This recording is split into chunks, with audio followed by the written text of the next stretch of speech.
بسم اللہ الرحمن الرحیم۔ السلام علیکم جی۔ یہ سوال اکثر پوچھا جاتا ہے کہ ول یعنی وصیت کا اسلام میں کیا تصور ہے؟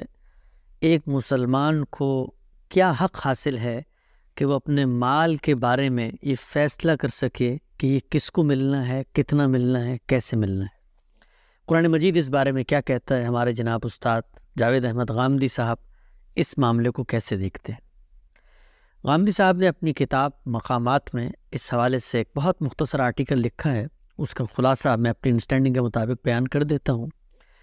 وہ یہ فرماتے ہیں کہ اللہ تعالیٰ نے قرآن مجید میں جس جگہ پر وراثت کے جو حصے ہیں یعنی انہیریٹنس کا جو ریشو اور پروپورشنز ہیں کہ وہ کیسے کن لوگوں میں کتنے تقسیم ہوں گے، یہ اس وقت بیان کیے ہیں جس وقت پہلے یہ بات کہی ہے کہ جس وقت تمہاری ول، تمہاری وصیت، تم نے جو بات کہی ہو وہ پوری ہو جائے تو اس کے بعد جو مال بچے گا اس وقت اللہ تعالیٰ وہاں پر مداخلت کریں گے اور اللہ کا جو بتایا ہوا طریقہ ہے اس کے تحت مال تقسیم ہو جائے گا۔ یعنی خدا نے جو پروپورشنز، جو ریشو، جو نصاب وراثت کا بتایا ہے وہ اس وقت روبہ عمل یعنی اس وقت انیشیٹ ہوتا ہے جس وقت انسان کی ول، انسان کی وصیت پوری کر دی جائے اور اس کے بعد بھی مال بچ جائے۔ تو مال بچ گیا ہے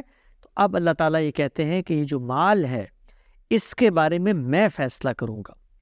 گویا اللہ تعالیٰ نے وصیت کر دی ہے کہ وہ بقیہ بچا ہوا مال کن رشتہ داروں میں کس ریشو سے تقسیم ہوگا۔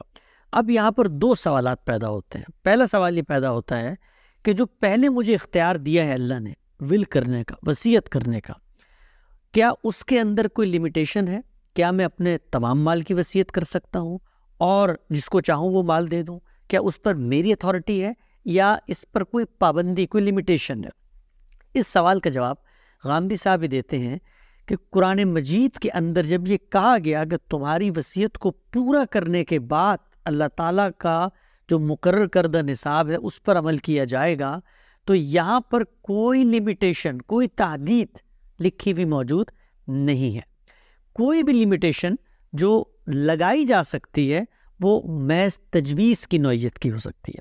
چنانچہ آپ دیکھیں کہ رسول اللہ صلی اللہ علیہ وسلم کے پاس ایک صحابی آئے، انہوں نے پوچھا کہ یا رسول اللہ میں وصیت کرنا چاہتا ہوں، یعنی میں اپنا مال کسی غیر کو دینا چاہتا ہوں، اپنے بچوں اور رشتہ داروں جن کے بارے میں اللہ نے فیصلہ کیا ہے ان سے پہلے میں اپنی ایما، اپنی مرضی پر کسی اور کو دینا چاہتا ہوں، اور میں چاہتا ہوں کہ میں سارا مال اٹھا کے اسی کو دے دوں۔ تو اللہ کے رسول نے فرمایا کہ سارا مت دو، یہ بہت زیادہ ہے، اس لیے کہ تم اپنے بچوں، رشتہ داروں، اپنے جو قریبی اعزہ ہیں ان کو محتاج چھوڑ دو گے۔ تو اس نے کہا میں پھر 2/3 دے دوں، 2/3 یعنی 66.66% دے دوں۔ تو آپ نے کہا یہ بھی زیادہ ہے۔ تو اس نے کہا پھر 1/3 دے دیتا ہوں، 33.33% دے دیتا ہوں۔ تو آپ نے کہا ہاں یہ اچھا ہے۔ تو یہاں پر بھی آپ دیکھیں کیا ہو رہا ہے، یہاں پر کوئی لمیٹیشن نہیں لگائی جا رہی بلکہ ایک تجویز، ایک حکیمانہ بات کہی جا رہی ہے جو ہم بھی کہیں گے، آج بھی کہیں گے۔ کوئی شخص جب اپنی ول لکھ رہا ہوگا کہ بھائی آپ سارا مال اٹھا کے کسی غیر کو دینے کے بجائے اپنے بچوں کے بارے میں بھی سوچیں، ان کے لیے بھی کچھ چھوڑیں۔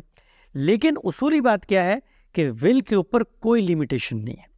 آپ چاہیں، آپ کا مال، آپ کا اختیار ہے، سارا اٹھا کے کسی کو دے دیں، کوئی دینی اعتراض اس پر نہیں لاگو ہوتا۔ یہ پہلی بات۔ دوسری بات یہ ہے کہ اللہ نے جن لوگوں کے حصے مقرر کر دیے ہیں، مثلا اولاد کے کر دیے ہیں، والدین کے کر دیے ہیں، بہن بھائیوں کے کر دیے ہیں، تو ان رشتہ داروں کے حق میں بھی کیا ول کی جا سکتی ہے؟ یعنی بات یہ ہے کہ صورت یہ پیدا ہوئی تھی کہ آپ ول چاہے کریں، جس کے بارے میں کر لیں، آپ کا مال بچ گیا ہے تو اب اللہ نے ایک ول کر دی ہے جو رشتہ داروں میں ایک خاص ریشو سے پیسے تقسیم کر دے گی۔ سوال یہ پیدا ہوا کہ کیا انہی رشتہ داروں کے بارے میں کیا میں پہلے کوئی ول کر سکتا ہوں؟ مثلا کیا میں یہ کہہ سکتا ہوں کہ میرے مثلا ایک بیٹا ایک بیٹی ہے تو میں کہوں کہ میں 75% بیٹی کو دینے کی ول کر رہا ہوں اور بقیہ 25% بیٹے کو دینے کی ول کر رہا ہوں؟ تو اس کا جواب غامدی صاحب کہتے ہیں کہ نہیں، ایسا علی الاطلاق یعنی ان جنرل نہیں کیا جا سکتا۔ اس کی وجہ کیا ہے؟ اس کی وجہ یہ ہے کہ اللہ تعالیٰ نے ان بچوں کے حق میں وصیت کر دی، اللہ نے ریشو طے کر دیا ہے۔ آپ اگر کرنا چاہتے ہیں ول، تو آپ محض رشتہ داری کی بنیاد پہ نہیں کر سکتے کہ یہ تو میرا بیٹا ہے، یہ تو میری بیٹی ہے، اس لیے کہ اللہ تعالیٰ یہ کہتے ہیں کہ تم نہیں جانتے کہ بلحاظ منفعت تمہیں پوٹینشیل فائدہ پہنچانے کے لحاظ سے کون تمہارے قریب ہے، یہ حصے اسی لیے اللہ نے مقرر کر دیے۔ تو اللہ تعالیٰ نے رشتہ داری کی بنیاد پہ حصے مقرر کر دیے، اگر آپ بھی کریں گے تو گویا آپ اللہ کے حصوں کو تسلیم نہیں کر رہے۔ اگر آپ کرنا چاہتے ہیں تو اس کی دو ہی ایکسیپشنز ہو سکتی ہیں۔ پہلی یہ کہ کوئی مجبوری، کوئی ضرورت، کوئی وجہ، کوئی عذر ہو جس وجہ پر آپ اپنے بچوں کے حق میں یا اپنے رشتہ داروں کے حق میں وصیت کر رہے ہیں۔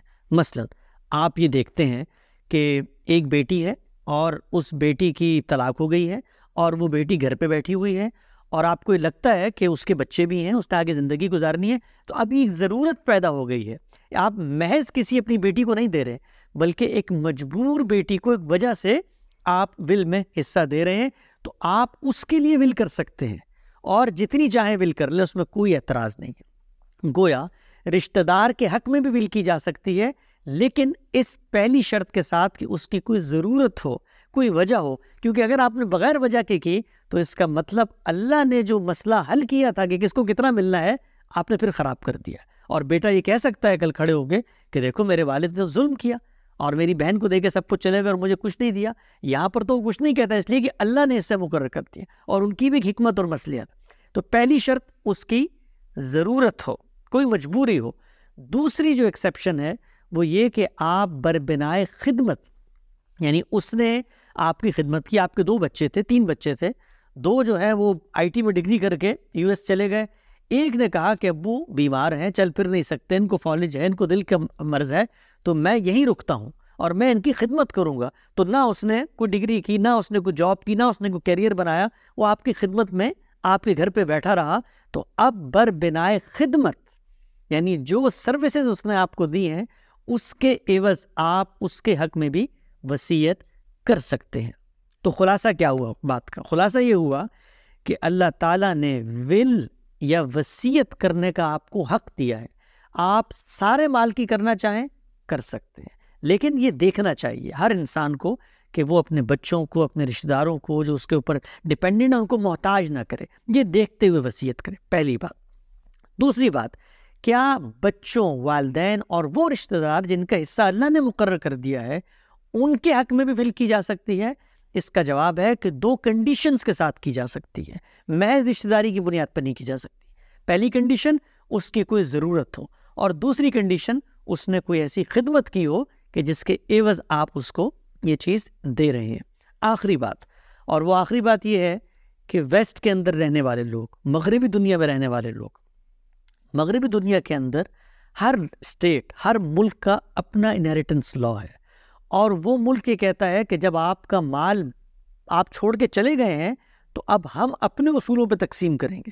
لیکن ایک مسلمان جو یہ بات سمجھتا ہے، جس کا اس بات پر پورا یقین، اعتماد اور اطمینان ہے کہ اللہ تعالیٰ نے جو حصے مقرر کر دیے ہیں وہ انصاف پر مبنی ہیں، لہٰذا ہر مسلمان جو مغربی ملکوں میں رہتا ہے اس کو یہ چاہیے کہ وہ یہ ول لکھے کہ میرا جو بچا ہوا مال اور ترکہ ہے وہ اسلامی شریعت کے اصولوں کے مطابق، یعنی اللہ نے جو حصے مقرر کر دیے ہیں، ماں باپ کا اتنا ہے، میاں فوت ہوتا ہے تو بیوی کا اتنا ہے، بچوں کا اتنا ہے، اس لحاظ سے تقسیم کیا جائے۔ اگر آپ یہ نہیں کریں گے تو اس کا نتیجہ یہ نکلے گا کہ جو اسٹیٹ لا ہے، جو لا آف دی لینڈ ہے، اس کے مطابق پھر جو آپ کا مال ہے وہ تقسیم ہو جائے گا۔ تو ایک مسلمان کی یہ دینی ذمہ داری ہے کہ اگر وہ اللہ پر اعتماد کرتا ہے، اللہ کی کتاب پر اس کا اطمینان ہے، تو اللہ کے بتائے ہوئے طریقے کے مطابق تقسیم کرے، اور لازماً وہ ول لکھے، اور اس ول میں اگر وہ کسی کو مال دینا چاہتا ہے وہ بھی لکھے، اگر نہیں دینا چاہتا تو پھر اس میں اصرار کرے